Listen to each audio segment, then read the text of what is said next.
दोस्तों, अमरकंटक जो मध्य प्रदेश का एक मनमोहक गांव है, जो सतपुड़ा और विंध्य पर्वत श्रृंखलाओं के बीच खूबसूरती से बसा हुआ है। यह स्थान अपने पवित्र धार्मिक स्थलों, मनमोहक प्राकृतिक दृश्यों और हरी भरी छतरियों के लिए बेहद प्रसिद्ध है। अगर आप प्रकृति प्रेमी हैं और पेड़ों, जंगलों, पहाड़ियों और नदियों का भरपूर आनंद लेना चाहते हैं, तो अमरकंटक आपके लिए जरूर घूमने लायक जगह है। इसके अलावा आप यहाँ के प्राचीन मंदिरों के दर्शन भी कर सकते हैं। अमरकंटक मध्य प्रदेश के अनूपपुर जिले का एक हिस्सा है और समुद्र तल से 1048 मीटर की ऊंचाई पर स्थित है। यह 3 प्रमुख पर्वत श्रृंखलाओं सतपुड़ा, विंध्य और महादेव पर्वतों का संगम स्थल है। इसे हिंदुओं का एक प्रमुख तीर्थ स्थल माना जाता है। अमरकंटक में मरने वाले को तुरंत मोक्ष की प्राप्ति होती है। यहीं से नर्मदा नदी का उद्गम भी होता है। यहाँ एक छोटा सा कुंड है जहाँ से नर्मदा नदी निकलती हैं और फिर अपने पूरे वेग से बहती रहती हैं। जहाँ भक्त अमरकंटक मंदिर और अन्य स्थानों पर आशीर्वाद लेने आते हैं, वहीं प्रकृति प्रेमी यहाँ हरे भरे जंगलों, झरनों और मनमोहक दृश्यों की मनोरम सुंदरता का आनंद लेने आते हैं। अमरकंटक शब्द को अमर और कंटक में विभाजित किया जा सकता है। अमर का अर्थ अमर और कंटक का अर्थ बाधा या शिखर। अमरकंटक पर मौर्य, गुप्त, कलचुरी और मराठों सहित कई राजवंशों का शासन रहा है। इनमें से कलचुरी राजवंश ही थे जिन्होंने कई मंदिरों का निर्माण कराया था, जो सुंदर मंदिर स्थापित शैली को दर्शाते हैं और उनकी संरचनाएं आज भी मजबूती से खड़ी हुई हैं।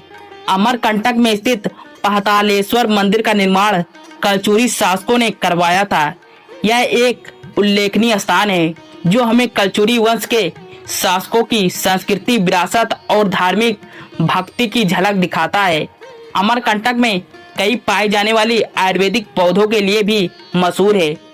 लोगों द्वारा यह भी कहा जाता है कि पाए जाने वाली आयुर्वेदिक पौधों में जीवन देने की शक्ति है। नर्मदा कुंड अमरकंटक का एक प्रमुख पर्यटन स्थल है। यहाँ कई मंदिर परिसरों से घिरा हुआ है। भक्तों का मानना है कि नर्मदा कुंड में डुबकी लगाने से सभी पापों से छुटकारा मिलता है। प्रमुख 7 नदियों में से नर्मदा नदी और सोनभद्रा नदियों का उद्गम स्थल अमरकंटक है। यह आदिकाल से ऋषि मुनियों की तपोभूमि रही है। नर्मदा का उद्गम यहाँ के एक कुंड से और सोनभद्रा के पर्वत शिखर से हुआ है। यह मेकल पर्वत से निकलती हैं, इसलिए इसे मेकल सूता भी कहा जाता है। साथ ही माँ रेवा के नाम से भी जाना जाता है। नर्मदा नदी यहाँ पूर्व से पश्चिम की ओर बहती है। इस नदी को मध्य प्रदेश और गुजरात की जीवनदायिनी नदी भी कही जाती है, क्योंकि यह नदी दोनों ही राज्यों के लोगों के काम आती हैं। यह जलोढ़ मिट्टी के उपजाऊ मैदानों से होकर बहती हैं, जिसे नर्मदा घाटी के नाम से भी जाना जाता है। नर्मदा कुंड के चारों ओर लगभग 24 मंदिर हैं, जिनमें नर्मदा मंदिर, शिव, कार्तिकेय, दुर्गा, कृष्ण आदि 11 रुद्र मंदिर हैं। श्री ज्वालेश्वर मंदिर जहां भगवान शिव का एक सुंदर मंदिर है। माना जाता है कि यहां स्थित शिवलिंग स्वयं भगवान शिव ने स्थापित किया था। पुराणों में इस स्थान को महारुद्र मेरु भी कहा जाता है। यहाँ भगवान शिव ने माता पार्वती के साथ निवास किया था। पातालेश्वर मंदिर भगवान शिव को समर्पित है और कलचुरी काल के उल्लेखनीय निर्माण में से एक है। ऐसा माना जाता है कि यह एक भूमिगत जलधारा के ऊपर बना हुआ है। पातालेश्वर शब्द का अर्थ पाताल लोक का स्वामी। मंदिर की वास्तुकला आकर्षण है और इसकी दीवारों व स्तंभों पर बारीक नक्काशी की गई है। दूध धारा झरने बेहद खूबसूरत हैं और नर्मदा कुंड के बहुत पास स्थित है। इस झरने का नाम इसलिए पड़ा था क्योंकि चट्टानों से गिरता पानी लगभग दूधिया सा दिखता है।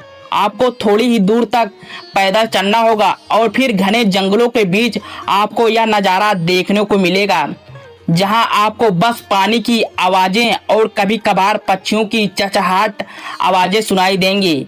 श्री यंत्र मंदिर देवी शक्ति का प्रतिनिधित्व करती हैं और हिंदू धर्म में श्री विद्या पूजा में विश्वास रखने वाले लोगों के लिए बहुत महत्व रखती हैं। इस मंदिर की अनोखी विशेषता प्रवेश द्वार पर स्थापित विशाल मूर्ति है, जिसमें 4 मुख हैं जो देवी लक्ष्मी, सरस्वती, काली और भुवनेश्वर का प्रतिनिधित्व करती हैं। मुखों के नीचे आपको 64 योगिनियों की मूर्तियां और भगवान गणेश और कार्तिकेय की छोटी मूर्तियां हैं। कपिल धारा नर्मदा नदी द्वारा निर्मित पहला जल पर्याप्त है। ऐसा माना जाता है कि कपिल मुनि ने इस जल पर्याप्त के पास ध्यान किया था। यह जल 100 फीट की ऊंचाई से गिरता है और हरे भरे जंगल से होकर अतः चट्टानी भूभाग से नीचे गिरता है। यह स्थान प्रकृति प्रेमियों के लिए आदर्श है। अमरकंटक को तीर्थों का राजा भी कहा जाता है। अगर आपको वीडियो पसंद आई हो तो लाइक शेयर जरूर कर दें और हमारे चैनल पर नए हैं तो हमारे YouTube चैनल को सब्सक्राइब जरूर करें। धन्यवाद दोस्तों।